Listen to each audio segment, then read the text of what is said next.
Welcome back, guys. Today's video is going to be the opposite to one I've done recently, which was the 5 things I hate about my Range Rover Sport.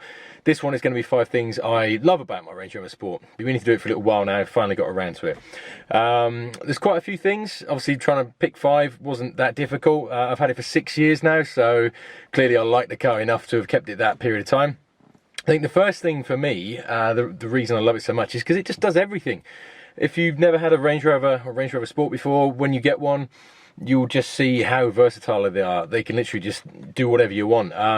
It's quiet, it's comfortable, you can obviously take it on road, off road. It just does the whole thing. You know, you never have to worry if it's absolutely, chucking it down, if there's snow, ice. There's loads of settings in it. You can just play around with it and it will just figure it out. So it doesn't really matter, whatever you want to throw at these types of cars, you can. We've had days where literally it's just been snowing so much no one can get out, and we just drive out, and obviously it's a bit slippy, but it's still just, it goes about driving as it would any other day. So I love the versatility of having this car. It's just perfect. It does absolutely everything you could want it to do, really. I think the fact it's quiet and comfortable is great, for the family.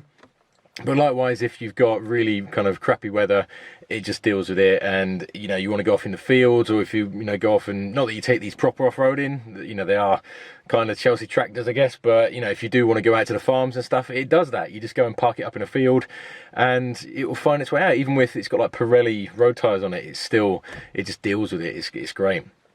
The second thing I love about this car, I'm being a snob now, but I love the heated steering wheel. It's just so nice. The heated steering wheel and the captain chairs, I'll put them both down as my number 2. It's something you kind of forget about in the summer, but in the winter, I'll tell you what, it's so nice. You got a little button down here, you flick it on, and within literally like 2 minutes, your steering wheel is all nice and kind of cozy. And if you're wearing gloves, you take your gloves off because you just want to get your hands nice and warm, and I love that. The fact that it's got these big comfortable kind of captain's chairs, I'll show you on a clip, but it's so comfy. You just sit here and it's like being on a sofa. It's a lovely place to be. On a really cold morning, you've got your heated seats, you've got like 3 different levels you can set, and you'd never set level 3 unless you want a toasted arse. But yeah, you got your adjustable little captain chair, armrest, and your heated steering wheel. It's just lovely. You just kind of coast along, waft along is the phrase, isn't it? And the world just kind of goes by. So that's probably my second thing I love about it. The third thing I love about this car is actually how it handles. Now, it might be a strange thing to say about a Range Rover, but this has been tweaked a little bit. So first of all, it's been lowered. It's been taken down using lowering links. So when I last had it serviced, I asked the guys to install the lowering links whilst they had the wheels off. Basically, it almost like fools the air suspension. So the sensors think the ground is, I think it's like lower than it should be. So that the car just naturally sits lower on the air suspension from the sensors. You can fit them yourself, but the guys down there said they wouldn't really recommend it. They had to recalibrate some settings on the suspension when they did install it. The instructions say you can, but to be honest, for what it costs, just get someone to do it for you, and then you haven't got the hassle of trying to get your car up. And worst thing as well is if you snap one of the little lowering links, one of the original ones, your suspension goes mental. So for the sake of it, unless you've got a few cars, just get someone to do it for you. So yeah, this has been lowered, and it also has 22-inch alloy wheels on it that have got a much wider kind of offset on it. So I guess that's like a lower offset, I think that would be called. So the wheels sit out in the arches a lot further. I'll show you a clip. They don't protrude out the arches, so it still passes the MOT. But compared to a standard Range Rover, the stance is a lot wider, and with that, obviously it corners better. So the combination of lower suspension and the wider stance in all 4 corners, it makes a hell of a difference. Even the guy that serviced it, when he took it out for the test drive after they finished, he said he's been in a lot of Range Rovers, but he's never been in one that handles like this one does. And I've had several sports cars, and it's not a sports car, but in terms of going around corners, this thing, compared to when it had the standard height suspension and the standard Range Rover wheels on it, it's a hell of a difference. It handles now. I wouldn't dream of trying to keep up with like an M4 or some kind of fancy car through the bends, but compared to a standard Range Rover Sport, it feels a lot more kind of planted and sure-footed in the corners. You have to bear in mind this thing does weigh a huge amount, so the law of physics is going to kick in at some point. If you go into a corner too fast, understeer to the nearest hedge, off you go. But in general, compared to a normal Range Rover Sport, this handles great. So, it ticks the boxes for that as well. I don't really drive it fast because I always have the family in the car, but the occasional time I do go out on my own, you just whack it in a Sport and, it serves a purpose. I might get it remapped.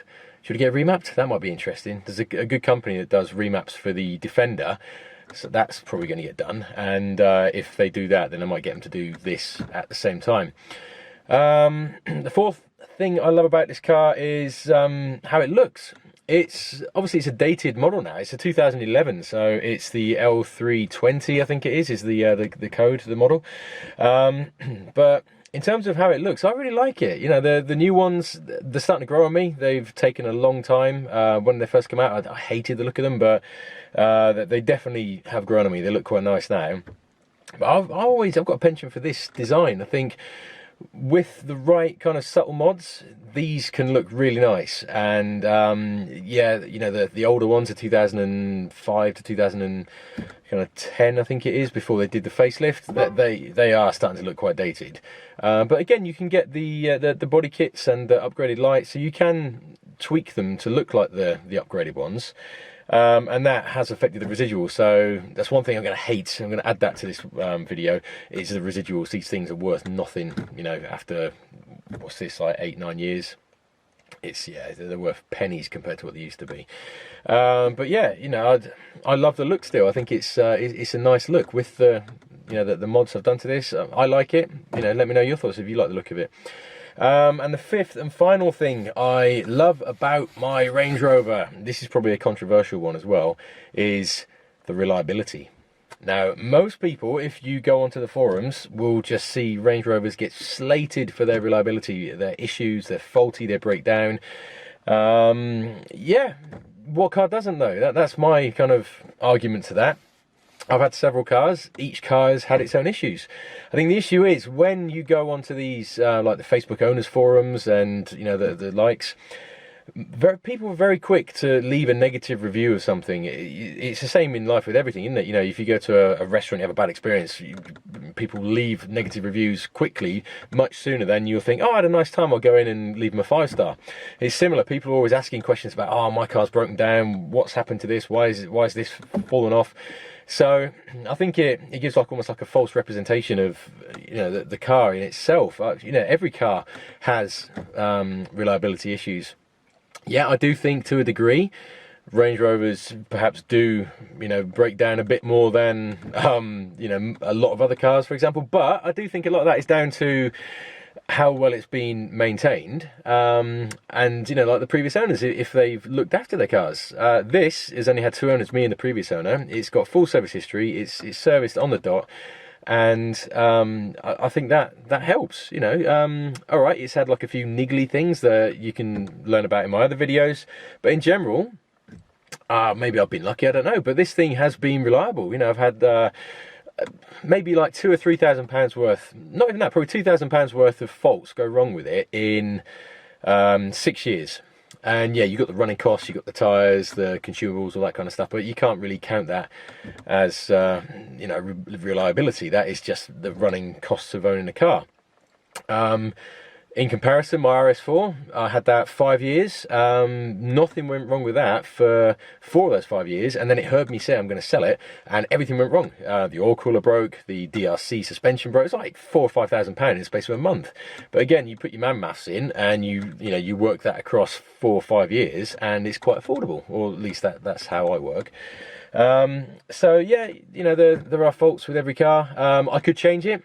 I do keep, getting the kind of hankering, should I change this, get like an RS6 or something. But again, all right, it's lost most of the money now. If I do sell it, I've locked in the loss at that point.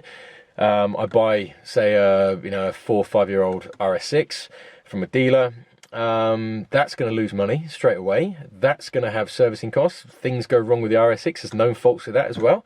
So you know, yeah, I could run this for another few years and it might break, it might cost me a few £1,000s, but either way, I think I have to have that kind of expectation, regardless of whether it's for this car or the next car.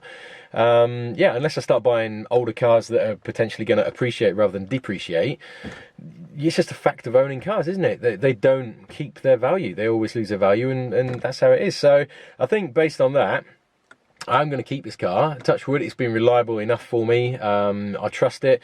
I guess because I've had it so long, I'm very familiar with everything about the car. So, you know, for that reason and that reason alone, I'm not in any hurry to kind of, you know, jump into another car. And yeah, they're kind of the 5 things that I love about this car. I could go on. There's loads of other things, but I don't think I need to really. It's a great car. If you're considering getting into one, they are getting cheap. They're getting really cheap now. So, you know, you can jump into a 2011 with, you know, even higher mileage, 70, 80,000 miles. At the time of this video, you're probably talking like 10, 12,000 pounds really. Again, it's down to like servicing, and the, you know, a lot of them are going to have all the door dings because people just park them stupidly in car parks. But if you find a good one, it's worth spending a little bit more.